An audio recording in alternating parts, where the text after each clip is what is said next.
Hey alligators, what's up? It's Allie Hardesty, and today's video is going to be a conspiracy theory. I don't do these as often as I would like to, so I'm really going to try to film some more for you guys, but the main reason for that is probably because I don't like doing the mainstream ones. I could easily do one about Area 51 and 9/11, but I feel like so many other YouTubers have already talked about those, so if you type them in YouTube, like 10 other people will come up talking about it, and I don't want to just like rip off their video because it's going to be basically the same information. Not that I would intentionally do that, but that would just be the outcome. It would be like the same sort of thing. So I try my best to research and do conspiracies that I find really fun and I believe in, but also not many other people have touched on, and I haven't seen anybody really talk about this one. I feel like new information came out not too long ago on this whole topic. I don't know if it's taboo because it is Adolf Hitler to talk about this, but I'm going to anyways because I am like fully convinced. Conspiracy theorists believe that Adolf Hitler escaped World War II and lived out in Argentina secretly. He did not commit suicide in 1945 as history states. If you guys are not familiar with Adolf Hitler,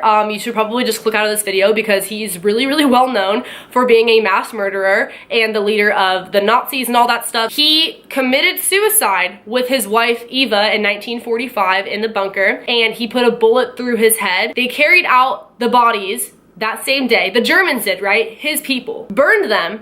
And then the next day, he was announced dead on the German radio, which was May 1st, 1945. But the Battle of Berlin was going down, so nobody could really check on it and confirm that he was in fact dead. So then the day afterwards, May 2nd, 1945, they dug up where Hitler was buried and found a body double. It was somebody else who looked like Hitler, but clearly was not Hitler. Somebody with a mustache, all that stuff. And so people were like, where is Hitler? We're not saying that this was there in place of Hitler, but where is Hitler? Because this clearly is not him. Did he actually die? Did he get away? I don't understand. Joseph Stalin and Dwight Eisenhower claimed that they didn't believe he was dead, that they think that he did escape to Argentina. So that is very coincidental and ironic because one, nobody was able to witness this. Nobody actually saw their dead bodies up close. They saw a couple of bodies being carried out of the bunker that could have belonged to anyone, including this dummy replacement that they dug up from the ground. Also, the fact that the Germans were the ones who pronounced him dead. It was not the Allies, who have no reason to lie because they want him to die. But the Germans, they could easily just tell their people that, and that's what they're going to believe. And three, the fact that nobody was able to uncover his remains. If that body did not belong to Hitler, then where is Hitler? Nobody really knew. The FBI didn't buy it either. They went searching for him across the world for years. It wasn't until 23 years later when the Soviet Union came out and said that they had his remains this whole time, but they just now wanted to release that information. Really coincidental and ironic considering this whole time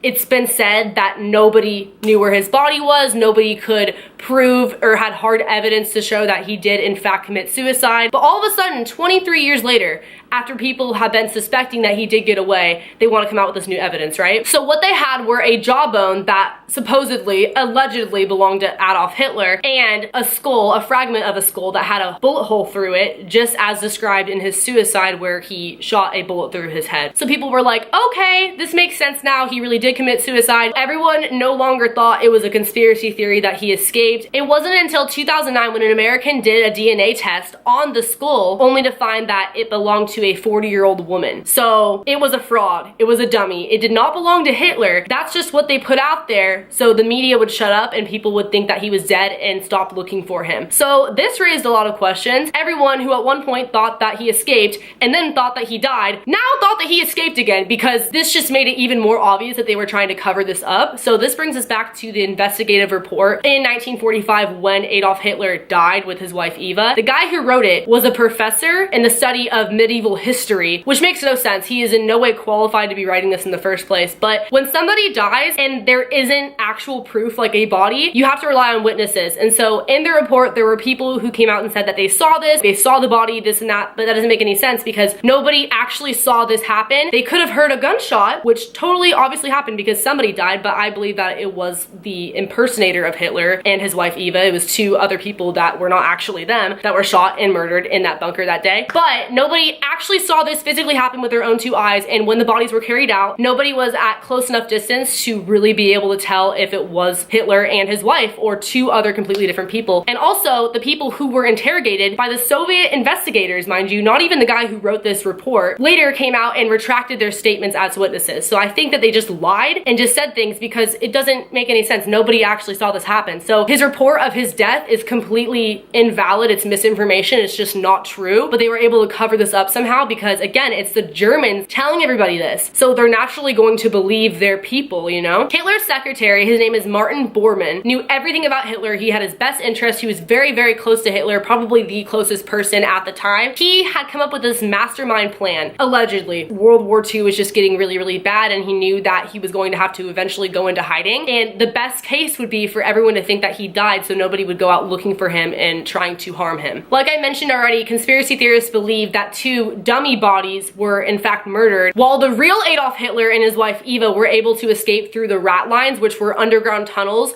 where a lot of fugitive Nazis escaped through, because they were basically like underground cities. They had everything you needed for survival, and so it would have made a lot of sense if that's the way that they escaped, because nobody would have seen them besides the people who were on their side, like the other Nazis. And this isn't even like speculation. Like, there's proof that these underground rat lines existed. People have visited them, and a lot of other people have escaped through them. So in 1943, a top-ranking Nazi admiral said that he would build a impregnable fortress in another world for Hitler. Maybe that's what happened. People were talking about this long before he died, right? It makes sense because this is something that would have been very, very planned out, and there's more evidence that supports that. On June 2nd, 1945, 2 months after World War II was over, these boats went out to Argentina, and it was said that this was for scientific purposes. This was for mapping and weather and all this stuff, which is complete BS, because later on declassified reports came out proving that it was a classified military operation. So conspiracy theorists believe that there was a base out in Argentina, a Nazi base, where a lot of the Nazi officials and leaders were taken to live out there in hiding and escape. And Argentina was a pretty safe place to do so. It was relatively close enough to get there. On top of, they were pretty tolerant of Nazis. They weren't going to hurt anybody who came into their country like that. They were pretty much going to turn a blind eye, which I believe they did. And it was just very accessible and thought out the way this all worked and the way they were transported over there. In 1942, it was even documented, again, a declassified document, that Martin Bormann was talking about funneling billions of dollars in gold that was stolen over somewhere where it would be safe. And later on, this makes a lot of sense because basically conspiracy theorists believe that a lot of these Nazi officials, Hitler included, survived because they took a lot of that money and put it into the Argentina and American stock market. So they were able to live out secretly without having to attend like a regular job or anything. They could just survive off of that money, which I think they did. This is where things get pretty crazy. June 8th of this year, 2017, in Buenos Aires, the capital of Argentina, in a suburb right outside of there,